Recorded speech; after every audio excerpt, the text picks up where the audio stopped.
warahmatullahi wabarakatuh. Perkenalkan, nama saya Septia Rizky Anggraeni. Saya dari kelas 11 di KV 1. Di sini saya ingin mempresentasikan tentang desain branding logo.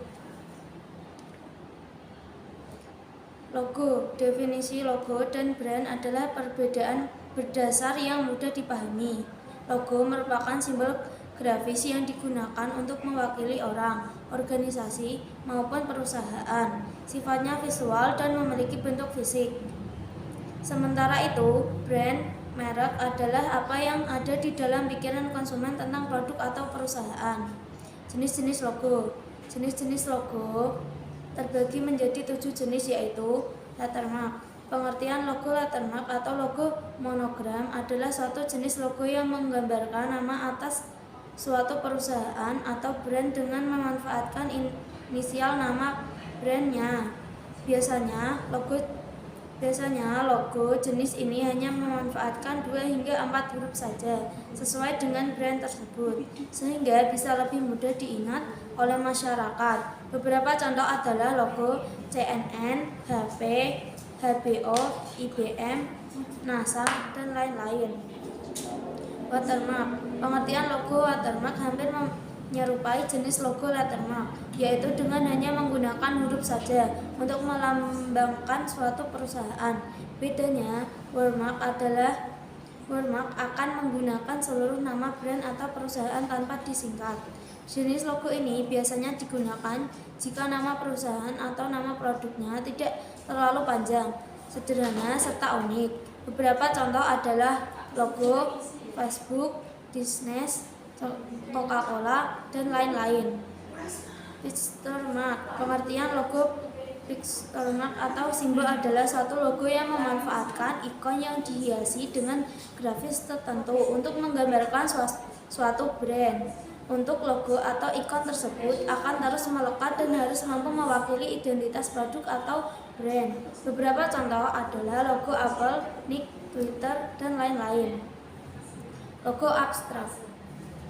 Pengertian logo abstrak sebenarnya hampir sama dengan pictorial mark karena masih memanfaatkan suatu grafis tertentu. Budayanya, jenis logo ini mempunyai suatu bentuk geometris yang acak. Jenis logo ini juga biasanya sangat efektif karena mampu mewakili suatu bisnis secara menyeluruh dalam satu gambar.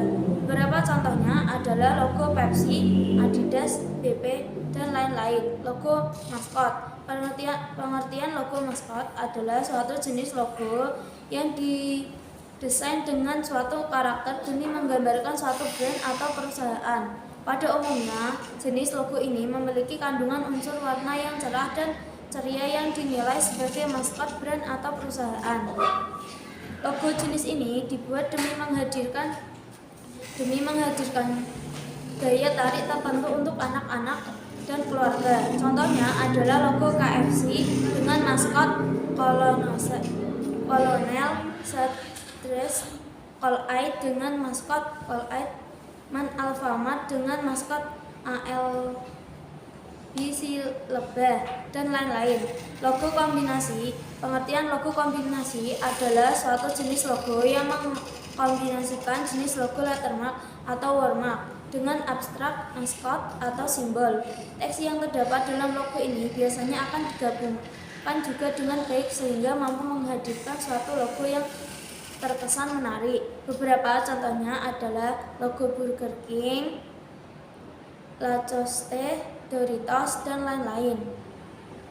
Logo lambang.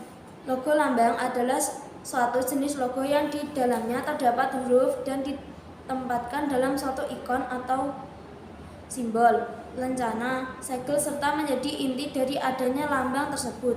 Biasanya, logo ini sering digunakan oleh suatu institusi tertentu seperti sekolah, komunitas, organisasi, industri, otomotif, atau lembaga pemerintah.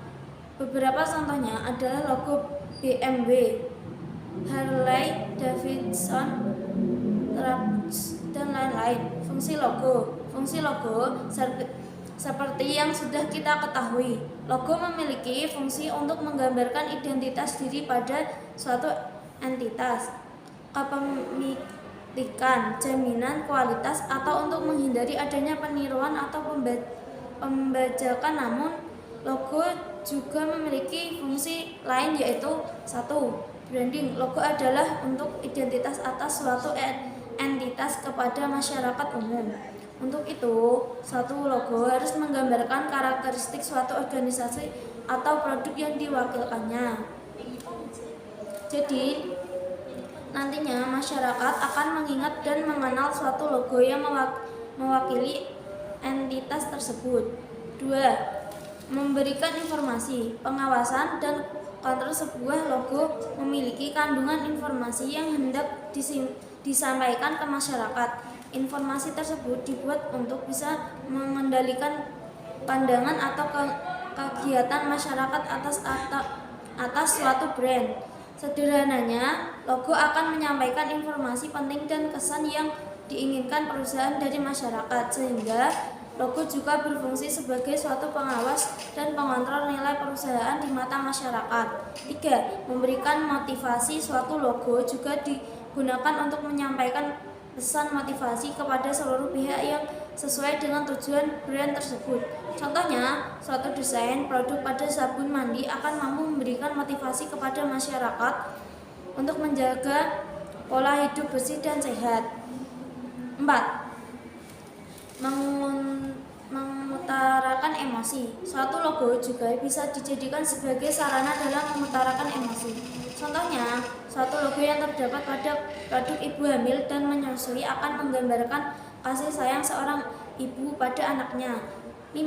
Untuk presentasi dan promosi. Logo juga sangat efektif untuk dijadikan sebagai sarana promosi dan presentasi. Seluruh informasi atau pesan yang ingin disampaikan oleh perusahaan kepada publik akan lebih menarik dan lebih mudah diingat dengan memanfaatkan gambar dan kata-kata yang persuasif pada suatu logo. Kesimpulan, logo dan brand merek adalah dua hal yang berbeda.